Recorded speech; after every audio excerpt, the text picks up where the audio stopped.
ব্রাহ্মণবাড়িয়ার নবীনগর উপজেলার লাউল ফতেহপুর গ্রামে সৌদি আরব প্রবাসী শহীদুল ইসলাম মালু মিয়ার নিজ বাড়ি থেকে পুলিশের উপস্থিতিতেই 11 জনের একটি দুর্বৃত্ত দল নিজেদের ডিজিএফআই সদস্য পরিচয় দিয়ে তুলে নিয়ে যায় তার ছেলে রিফাতকে। মুক্তিপণ হিসেবে দাবি করা হয় কোটি টাকা। ঘটনার একদিন পর গতকাল মঙ্গলবার বিকেলে যৌথ বাহিনী অভিযান চালিয়ে রিফাতকে কসবা থেকে উদ্ধার করা হয়। ডিজিএফআই পরিচয় দেওয়া রেজাউল করিম রেজা সহ 9 জনকে আটক করে পুলিশ। এই মিশনে নেতৃত্ব দেওয়া মোহাম্মদ রেজাউল করিম রেজা বাংলাদেশ বিমান বাহিনী থেকে অপকর্মের জন্য চাকরিচ্যুত হন। রেজাউল করিম রেজা এও নিশ্চিত করেন অভিযানে অংশগ্রহণ করা সদস্যের অনেকেই ডিজিএফআই ও বিমান বাহিনীতে চাকরিরত আছে।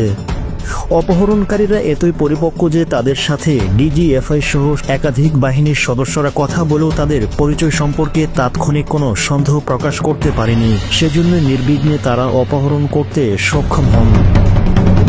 জানা যায় 7 এপ্রিল সোমবার রাতে লাউরপুর ফতেহপুর গ্রামে শহীদুল ইসলাম মালু মিয়ার বাড়িতে একটি হাইস গাড়িতে করে আসা 10 থেকে 12 জনের একটি দল দেওয়াল টপকে সঙ্গে নিয়ে আসা ব্যাগের ভিতর থেকে দা হাতুড়ি দিয়ে বাড়ির মূল ফটকের তালা ভাঙা হয়। ভেতরে প্রবেশ করে তল্লাশি কার্যক্রম করে। পরে বিষয়টি নবীনগর থানার পুলিশকে অবগত করা হলে পুলিশ এসে তাদের পরিচয় জানতে চাইলে তারা নিজেদের ডিজিএফআই এর সদস্য বলে পরিচয় দিয়ে তাদের কাজে বাধা না দেওয়ার জন্য পুলিশকে হুমকি প্রদর্শন করে। বিষয়টি নিশ্চিত হবার জন্য উপস্থিত পুলিশের কর্মকর্তা ও সংশ্লিষ্ট সেনাবাহিনী ও পুলিশ বাহিনীর ঊর্ধ্বতন কর্মকর্তাদের সাথে কথা বলেন এবং অপহরণকারীরা ফোনে কথা বলে নিজেদেরকে ডিজিএফআই এর সদস্য বলে পরিচয় দিয়ে রিফাতকে গাড়ি তুলে নিয়ে যায়। ওই সময় গাড়ির নাম্বার, ভিডিও ধারণ ও ড্রাইভারের ফোন নাম্বার রেখে দেওয়া হয়। এ সময় ওই গাড়ির নাম্বার, ভিডিও ধারণ ও ড্রাইভারের ফোন নাম্বার রেখে দেয় পুলিশ। এ ফোন নাম্বার ও গাড়ির নাম্বার রাখার সূত্র ধরে যৌথ বাহিনী তাদেরকে খুব দ্রুত আটক করতে সক্ষম হন। পরে অপহরণকারীরা রাত 3টার দিকে রিফাতের পিতা মালু মিয়ার কাছে ফোন করে 50 লাখ টাকা মুক্তিপণ দাবি করে।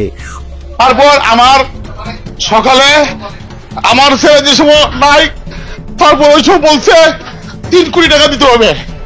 তারপর আমি বললাম, আমার ওয়াইফে বলছি যে আমার ছেলে যদি হায়াত মত আল্লাহর হাতে, যদি আমার ছেলে হায়াত থাকে টাকা ছাড়া ইনশাল্লাহ আসবে। আমি কাউকে 10 টাকা দেই নাই। পরে 3 টাকা আপনার 3 কোটি পরে আসছে 60 লক্ষ।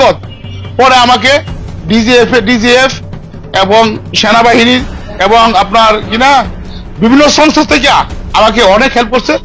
আমি অনেক গর্বিত এবং আমি অনেক আমার যে প্রশাসন বাইরে আমাকে অনেক হেল্প করছে, তাদেরকে অনেক অনেক ধন্যবাদ। তাদেরকে ধন্যবাদ দিয়ে আমি শুরু করতে চাই না। পরদিন 8 এপ্রিল সকালে রিফাতের মায়ের ফোনে আবার কল দিয়ে মুক্তিপণের পরিমাণ বাড়িয়ে 2 কোটি টাকা দাবি করা হয়। মুক্তিপণ দাবি এবং নবীনগরের ডিজিএফআই এর কোনো দল অভিযান পরিচালনা করেনি এ তথ্য পাওয়ার পরপর সক্রিয় হয়ে ওঠে আইন শৃঙ্খলা বাহিনী। দিনভর অভিযান চালিয়ে গত মঙ্গলবার বিকেলে কসবা রেললাইনের পাশে সীমান্ত লাগোয়া স্থান থেকে রিফাতকে উদ্ধার ও ক্যাপ্টেন পরিচয় দেওয়া রেজাউল করিম রেজাকে আটক করা হয় এবং গাড়ির নাম্বার ও ড্রাইভারের ফোন নাম্বারের সূত্র ধরে তথ্য প্রযুক্তি ব্যবহার করে অপহরণের সাথে জড়িত থাকা 8 জনকে খুলনা থেকে আটক করা হয়। খুলনা থেকে আটককৃতরা এই রিপোর্ট লেখা পর্যন্ত নবীনগর থানায় পৌঁছাতে পারেনি। মঙ্গলবার রাত 1টায় কসবা থেকে নবীনগর থানায় আসার পর রিফাত জানান, মঙ্গলবার দিনভর কসবা রেললাইন পাশের সীমান্তের কাছাকাছি মাইক্রোবাসে আমাকে বসিয়ে রাখা হয়। আমি তাদের সাথে চুক্তি করে আমাকে ছেড়ে দিলে 2 কোটি টাকা এনে দিবে। চুক্তি মোতাবেক 2 ধাপে 10 লাখ টাকা করে দেওয়া হয়। তারা বাকি টাকা পাবার প্রতিশ্রুতি পেয়ে একটি অ্যাকাউন্ট নাম্বার দিয়ে আমাকে ছেড়ে দেন বলে উল্লেখ করে রিফাত। ওই অ্যাকাউন্ট নাম্বারটি অগ্রণী ব্যাংকের। রিফাত জানান, আমার পরিবারের কাছে পাঠালে অ্যাকাউন্টের নাম্বারের সূত্র ধরে আইন শৃঙ্খলা বাহিনী আমাকে উদ্ধার ও রেজাকে আটক করতে সক্ষম হন। এ ঘটনায় শহীদুল ইসলাম বাদী হয়ে নবীনগর থানায় নিজ এলাকায় মোহাম্মদ কামাল মিয়া, আবুল কালাম আজাদ, কামাল খন্দকার সহ অজ্ঞাত আরও 15 জনকে আসামি করে একটি লিখিত অভিযোগ দায়ের করে। এ বিষয়ে নবীনগর থানার 2nd অফিসার ও দায়িত্বরত ইনচার্জ আব্দুল মোনাফ বলেন, অপহরণকৃত যুবককে উদ্ধার এবং ক্যাপ্টেন পরিচয় দেওয়া রেজাকে কসবা এবং আরও 8 জনকে খুলনা থেকে আটক করা হয়। তাদেরকে নবীনগর আনতে রাতেই পুলিশ খুলনায় রওনা দেয়। আটককৃত রেজা কসবা পৌর সদরের মৃত মিলন মিয়ার ছেলে। সে বিমান বাহিনীর সাবেক লিডিং এয়ারক্রাফট ম্যান হিসেবে 2014 থেকে 2019 সাল পর্যন্ত চাকরি করে। বাকি 8 জনের নাম পরিচয় নবীনগর থানায় আনার পর জানা যাবে।